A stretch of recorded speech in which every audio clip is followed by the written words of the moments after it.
Now, you probably have been to important meetings, maybe on a date, maybe an interview somewhere, and you've been confronted by a door. Doors are the worst and the best example, in my opinion, of usability. Glass doors that look lovely and shiny, normally open on push when they should pull, and end up with a smack in the face. Now, that's embarrassing, but if you translate that kind of behavior from a usability point of view onto the web these days, one of the big challenges in terms of making people buy things is making sure the website's as easy to use as possible. Now, here I have John Dodd from Bunnyfoot, and I have Mark from Boden Retailers. These guys are about to talk midday today on the subject of usability. John, for those that may have just heard that term for the first time, tell us a bit about what usability means. Well, effectively, what we're talking about is providing evidence, and evidence to drive design decisions.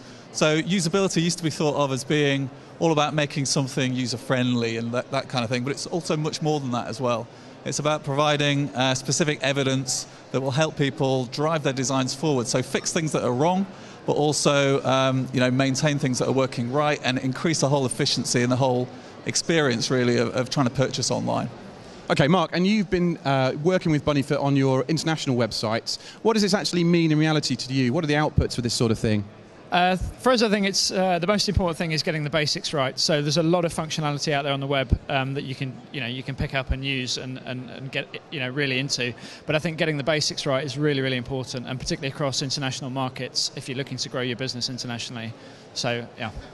So that means ensuring that every step along the way is as easy as possible to complete. A classic I see all the time is when you ask the checkout stage to enter your CV2 code, which in shorthand means the last 3 digits on your card. It's stuff like that that stops people from buying. Is it as simple as that? It can be as simple as that. So there can be just unique, simple things within the checkout process, for instance. With Boden recently, we were prototyping a new checkout which tried to streamline all of that and use kind of best practice and modern best practice. So in testing this, we tested a low fidelity, that means a kind of black and white wireframe version of that alongside the existing live site as well. And we're looking to make key improvements in efficiency and also just some of the stumbling blocks, some of the complications that can be with quite complex checkout, just making that a lot easier so it's a lot more transparent and basically people are more likely to buy and get through it. And when you say you test it, how do you actually do that? What's the process? So it's a one-on-one usability test. So some people think that it's good to test things like this using kind of focus group. In our opinion, that's really the wrong way to do it. What you want to do is get people to do realistic tasks. So you're not asking them what they think about things, you're actually observing what they're actually doing. So in testing a live site, for example, what we do is interview them beforehand. We find out the kind of things that they would normally do on a site such as that. So for Boden, it was the type of clothes that they would normally buy. We tested them in different markets as well, so the purchasing way that they were going to buy things was very different in those markets. And then quite simply, we just get them to do it and observe them. Now, with some of our testing, we use eye tracking as well, which lets us get that bit extra inside their head and actually find out what they're doing, what they're looking at, what core things they were considering as they were going through the whole process.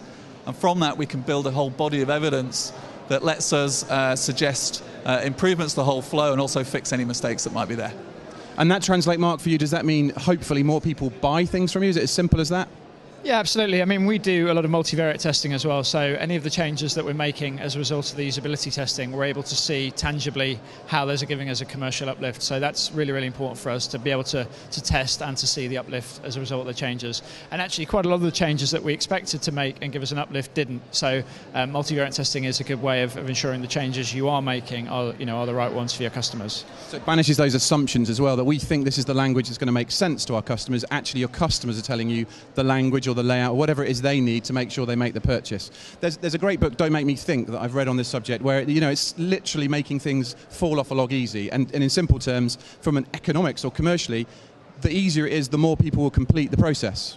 Yeah, absolutely. The Don't Make Me Think book is a classic introduction to it. I buy it for most of my clients. It's brilliant. It helps educate them about the need for that and the kind of basic head-slappy moments that you want to eliminate. And then you can get onto the more advanced stuff and start really optimizing a whole kind of interface and a whole experience. But yeah, that's a fantastic book. And in terms of telltale signs that you've got problems, do analytics packages, those kind of places, help you to start to say, we need to think about usability? Was that where you got to with Boden? What kicked this off? We do a lot of focus groups, obviously, and that gives you so much information, but until you actually sit people behind a laptop and see how they shop your website and how they do that across international markets, you can't really start to get an understanding of how they actually perform in a live environment. So, it was a huge amount of insight that we got from being able to see that. Something you don't get from an analytics package, for example, or a focus group. No, and of course, I think with the focus group, you're listening to what people say. Usability is what they're doing as opposed to what they're telling you. Okay, fantastic stuff. Guys, thank you so much. Good luck at midday. Really interesting topic.